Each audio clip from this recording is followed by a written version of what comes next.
Good news, good news, good news guys. আর সেই good নিউজটি কি সেটা অবশ্যই সবাই বুঝতে পারতেছেন। আর চারপাশ দিয়ে নিউজ নিউজ নিউজ, সবাই বলতেছে যে ট্যুরিস্ট ভিসা খুলে গেল, ট্যুরিস্ট ভিসা খুলে গেল।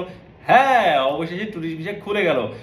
28 তারিখ থেকে আমাদের অর্থাৎ মানে আবেদন প্রসেসিং যে আবেদনটি থাকে সেটা চালু হয়ে যাবে এবং 1 তারিখ থেকে পুরোদমে কাজ চলবে। তবে হ্যাঁ, এখানে একটা ব্যাপার আছে।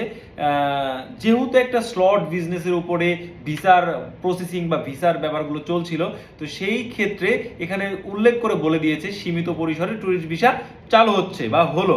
তো সীমিত পরিসর মানে এখানে স্লটের একটা বিজনেস থাকবে।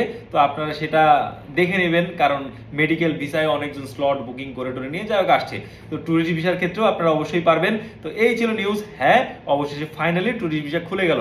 আর আরেকটা ব্যাপার সেটা হচ্ছে, যারা বিয়ে সম্পর্কিত ব্যাপার নিয়ে আটকাই ছিলেন যে না আমার কবে ভিসা খুলবে, তারপর বিয়ে করব, ইন্ডিয়া যাব, তো সেই ব্যাপারটা এখন খুব ইজি হয়ে গেল। আর বিয়ে সম্পর্কিত যে কোনো ব্যাপারে অবশ্যই আমার সাথে আপনারা যোগাযোগ করবেন। আমার হোয়াটসঅ্যাপে নাম্বার দেওয়া থাকলো, হোয়াটসঅ্যাপ নাম্বার, এবং ইনস্টাগ্রাম, ফেসবুক, আপনারা আমাকে যে কোনো সময় মেসেজ করতে পারেন, অবশ্যই রিপ্লাই পাবেন। কারণ আপনারা জানেন কম বেশি অনেকজন যে আমি এই ইন্ডিয়া বাংলাদেশ বিবাহ ভিসা নিয়ে বেশ কিছুদিন যাবত, অনেকদিন যাবত কাজ করে আসছি। তো নির্দ্বিধায় আমাকে মেসেজ করবেন।